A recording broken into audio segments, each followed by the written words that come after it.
আনসারের দায়িত্ব হচ্ছে যে আমাদের ওখানে মাত্র 70 Ansars members are there, only they hired, it needs much more as per the area. আপনি যেটা বললেন এরিয়া কনসার্ন অনুযায়ী it needs minimum 200 to cover the points that you are mentioning.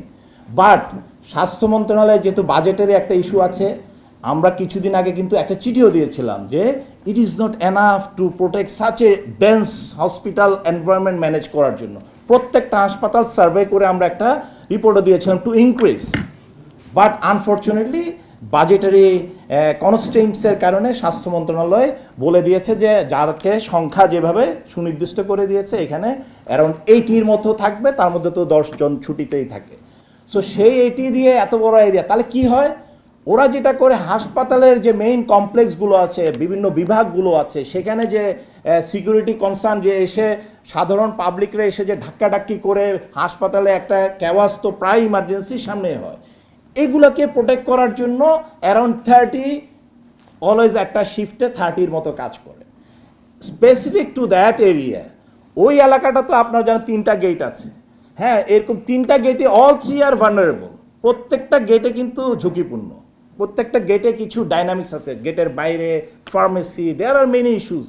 এবং আপনারা জানেন মিস্টার সোহাগ, সে কিন্তু সেই সোহানিয়া থেকে তাকে পার্সু করে ওখান থেকে বের করে করতে করতে দীর্ঘ পথ কিন্তু তাকে পাড়ি দিয়ে পার্সু করে চেস করে এখানে গেটের কাছে এনে তাকে পিন ডাউন করতে পেরেছে।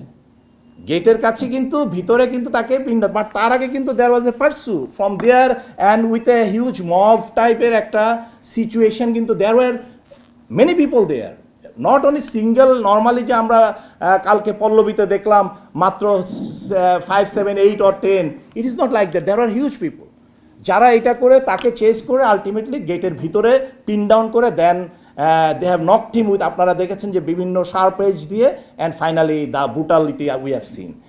এই যে করেছে এই সময়টায় কিন্তু আমাদের ওখানে কোনো ডিউটি নাই, কারণ গেট নাম্বার 2 আমাদের সে হচ্ছে ঢাকা মহানগরীর ইনচার্জ, সে নিজে কয়েকবার গিয়ে বলে এসছে যে স্যার এই ডিউটিটাকে অ্যাডজাস্ট করেন, it is very vulnerable for to have duty up to 2।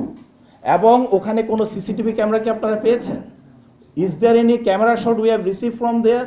No. সব পেয়েছি আমরা পাবলিকের যারা আশেপাশ থেকে ভিডিও করতেছিল by mobile phone. As there was no CCTV camera, he focused, he said that how come a main 3 entry is not covered, not even ইমার্জেন্সির সামনে। আমি নিজে গিয়েছি, আমি নিজে গিয়ে দেখে আসছি যে যখন হয় না, আমি নিজে বলেছি যে এটা কেন এখানে সিসিটিভি কাজ করতেছে না, বিকজ এইটা ছাড়া তো আলটিমেটলি আই এম ব্লাইন্ড। কারণ যখন ওখানে এই ঘটনা হচ্ছে ফর অ্যারাউন্ড ভিতরে কিন্তু অ্যারাউন্ড 5 to 10 মিনিটসের একটা স্লট হয়েছে, তারপরে কিন্তু তাকে আবার টেনে বের হয়ে ওখানে বের করার পরে ওখানে আবার মব সবাই চারপাশ থেকে আবার মানে বর্বরচিত অ্যাক্টিভিটিস হয়েছে। এই সময়টায় কিন্তু ওখানে কিন্তু আপনারা দেখেছেন ছাতা নিয়ে একটা লোক ছিল এবং আরও অনেকে ছিল, যারা কিন্তু যে কোনো একজন গিয়ে অ্যাটলিস্ট দৌড় দিতে পারতো, এই আসো এখানে, এরকম তা হয়নি। হয়েছে কি, ওখান থেকে খবর গেছে হচ্ছে ডাইরেক্টরের কাছে, এবং ডাইরেক্টরের পাশেই আমাদের আনসারের পিসি ছিল। So by this time it is too late to response. আমার যদি ওখানে আনসার সদস্য ডেপ্লয় না থাকে, হাউ উইল রেসপন্স? যে ক্যাম্প আছে সে ক্যাম্পে তো সবাই রেস্টে আছে, তারা তো আর জানে না এখানে কি হচ্ছে। এবং আপনারা যারা মিটফোর্ড করেছে, ওখানে যে পরিমাণ ক্রাউড, ওখানে প্রায় যখন মিছিল টিছিল হয় ওই ক্রাউডের আওয়াজে এখানের যে ইনসিডেন্টটা বর্বরচিত হামলাটা হয়েছে তখন ছিল আবার বৃষ্টি, এর মধ্যে দেয়ার ওয়াজ রেইন, ছাদের মধ্যে রেইনের ইয়াটা অন্যান্য আরও সার্কামস্টেন্সিয়াল যে কারণগুলো আছে, তো it was a total blindness. There is no যে আজগুবি হাওয়ার উপরে সে খবর পেয়ে যাবে এবং দৌড়ে যাবে, তা না, somebody has to at least knock. There was no such knock. So if there is no knock করতে পারতো কারা?